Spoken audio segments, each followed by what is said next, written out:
Hey guys, how we doing? Today I wanted to just put together a quick video on a question that I know a lot of people ask because I'm answering this question as a coach in the shop very consistently, and I was like, you know what, let's run through this today. And that is how to make your abs more visible. I know a lot of people are out here trying to get more visible abs so that they can, put up Instagram pics, have their homie gas them up, impress that person that you're talking to, or even just the fact that, making it look like you actually work out, because abdominals are put on this hierarchy of if you have abs, then you work out. So we're going to run through this today on things that I think that you should be implementing to actually improve the visibility of your abs. So first things first, we all know that we have a layer of body fat that covers our abdominals, and it is very important that we get to a body fat percentage that allows us to even have visible abs in the first place, like slightly visible abs. And that's going to come from dieting in a calorie deficit to lose the body fat that's covering our abdominals. And for the most part, it is hard but very achievable to lose that body fat layer that is covering especially our upper abdominals. It takes slightly longer to lose the layer of fat that covers our lower abdominals, just the same way it does with our lower back. But this is where the second portion of this video will come into play. So initially, get to a body fat percentage that you are happy with, and you can start to visibly see your abs. And this is always my recommendation for people that are kind of first getting into it as well, when they talk about, should I bulk or cut? And I always say, get to a body fat percentage that you are happy with, and then really focus on building from there, because that is going to be a more important base than coming in at a higher body fat percent than you used to, and really just focusing on hypertrophy, unless you have some sort of strength or performance oriented goal. But if it's purely aesthetic, cut down, get to a body fat percentage level that you're happy with. From here, this is a part that I feel like so many people forget, or they don't prioritize when it comes to increasing the visibility of their abs, and that's abdominal hypertrophy. If we think about growing our triceps, just having more visible tricep muscles, we don't think about just leaning out our triceps. We think about training our triceps, about hypertrophy in those muscles, building those muscles. And I want that mindset to carry over to your abdominals as well. And think about what you're doing to actually get better abdominals. Are you just throwing in one set or a couple of sets after your leg day? On legs, I do legs and abs, and I'm just throwing in 3 sets at the end of a workout, or something along those lines. When if you think about a muscle group you really care about, like your chest, and you're training that twice a week, and you're doing, 4 or 5 working sets of chest in each one of those workouts. If you're doing push-pull legs, or you're doing a bro split, training a full day of chest and doing 8 to 10 sets, and you're doing 3 sets of abs and wondering why that potentially you're not getting a stronger core, or actually even getting more visible abs in general. And the second thing along with that is, if you're just throwing your abdominal movements, say at the end of a workout, I think mentally that can cause some issues, based on the fact that you're throwing in a lot of the time what will be some sort of abdominal circuit right at the end of a workout, and a lot of the time you're just going to rush through it. Technically, you may not be very sound as you go through the movements, and a lot of the time you're just thinking on getting these movements done so you can get out of there. Alright, so we're going to run through, some of the training principles that you should incorporate into your ab training, and then potentially how I would incorporate those methodologies. So you have 5 movement patterns with abdominal training, which are spinal flexion, anti-rotation, rotation, anti-extension, and anti-lateral flexion. And so those 5 movement patterns are incorporated across a huge diverse range of exercises, but they are essentially 5 foundational movement patterns, and for the most part you should be incorporating all of those movement patterns in your abdominal training.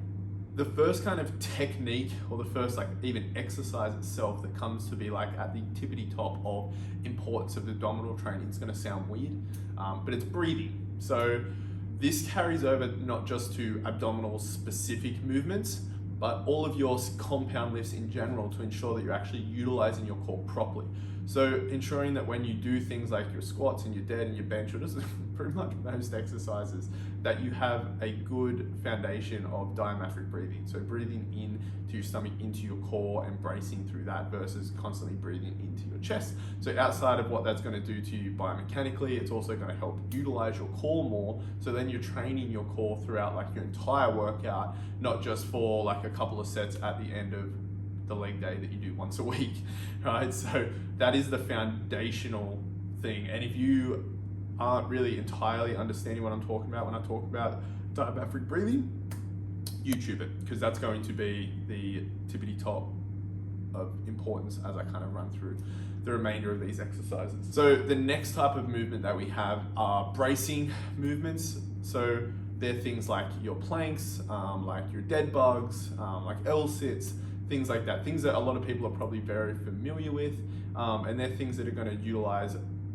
essentially the most of our core. So, you know, upper and lower abdominals, that rectus abdominis, your obliques are all going to be incorporated, pretty much utilizing these bracing type movements. So that is one thing that should always be incorporated within it, because especially outside of just abdominal hypertrophy, it's going to be very important for just core strength in general. And if your goal is generally just core strength, these kind of bracing movements are going to be more important than your like flexion based movements like your sit-ups and stuff like that.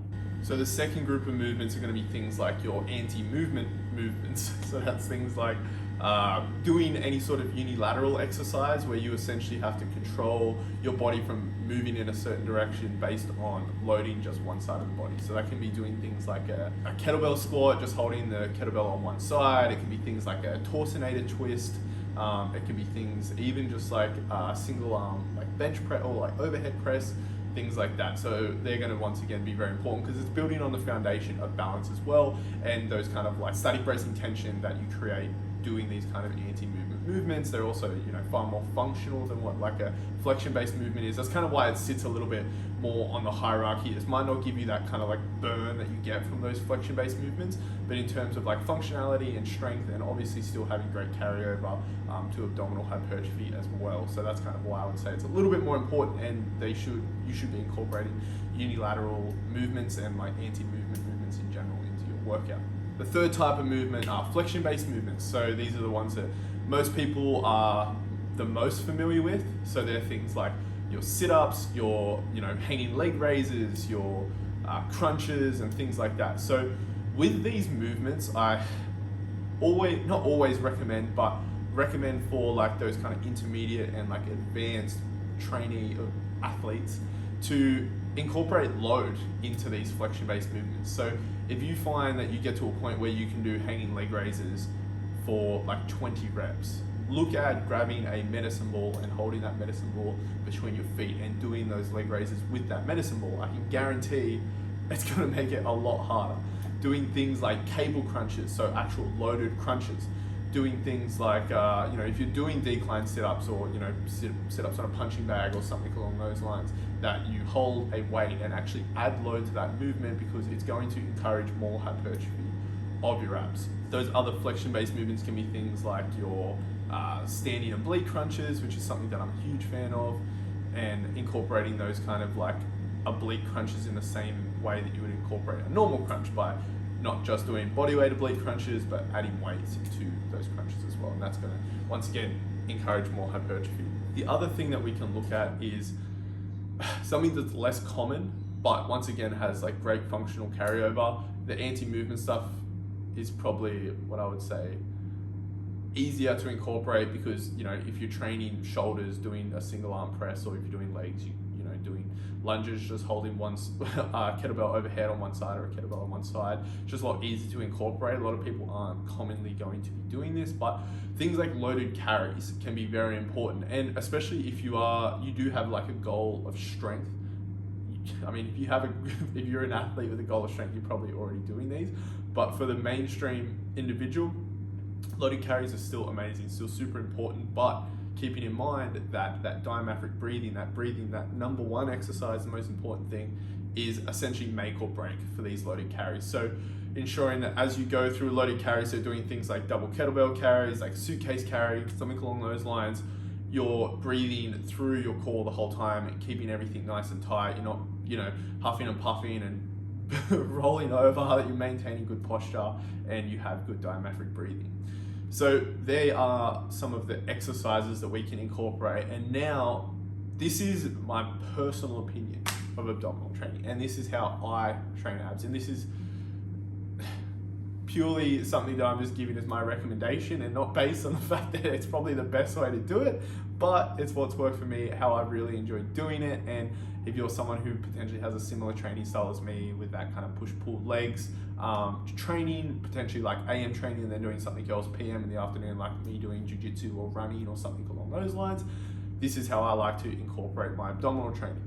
So rather than just adding in 3 sets post one day and having abs on their own day, or even like some people will train abs every day and just throw in like a little circuit at the end of each workout, I like to incorporate abdominal movements in supersets with lower intensity exercises.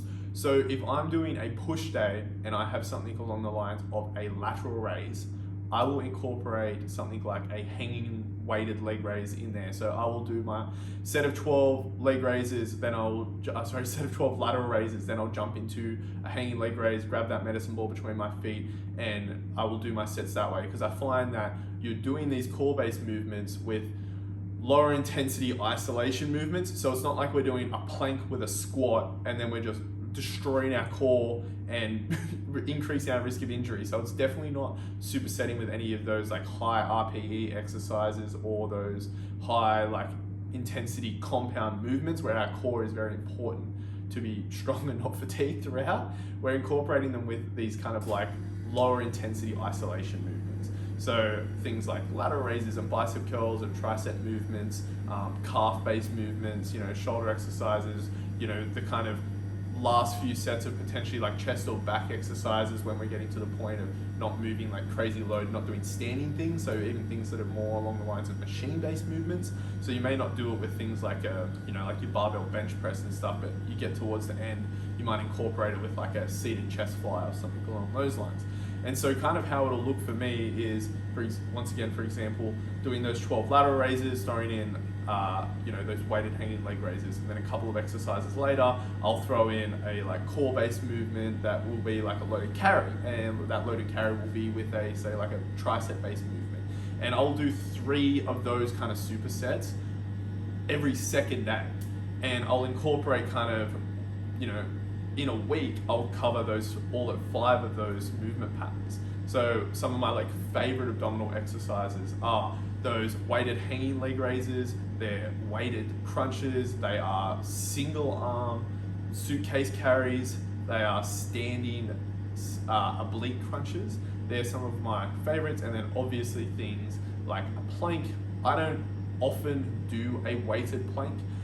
And what I'll generally do to kind of increase the intensity of that is really, really focus on flexing my abs and maintaining that good diaphragmatic breathing. So rather than trying to find a way to hold an extended plank, so be like, I can hold a plank for 6 minutes. I'll do something where I'm flexing everything possible through my abs, maintaining my breath in my core the whole time, and try and get to the point where I'm physically shaking and try and hold that for a minute. Because there's in the jiu-jitsu world where they talk about there's black belts and there's black belts, there's planking and there's planking. There's that planking that you see that guy is like rocking back and forth and shifting their weight and trying to make it easier, like they're fucking planking for the $100 gift card. And then you have planking, which is maintaining that plank as strong as you can, good diaphragmatic breathing, flexing your abdominals and getting to the point of shaking and trying to hold that, for that minute to 90 seconds. So hopefully there's a couple of like good takeaways from that. Obviously those kind of abdominal training tips they have to be incorporated, with that calorie deficit and dieting ourselves down to a point of losing body fat to where we can actually visibly start to see our abs, but then adding in those kind of training tips to hypertrophy our abs more effectively, to then grow and have them be more visible, but more importantly to be strong and to be functional and to minimize back injury and to increase our weight, on our compound movements, because, you know, that's also super important. And the fact that we want to be able to be strong and train pain-free and get to be old and not have a sore back and be fucked. So hopefully you guys took something away. If you have any questions, leave them in the comments. If you have ideas for future videos you want me to touch on, things like this that are just like simple common questions that I can kind of run through and give my own opinion on, please leave them in the comments. But otherwise, have a great day.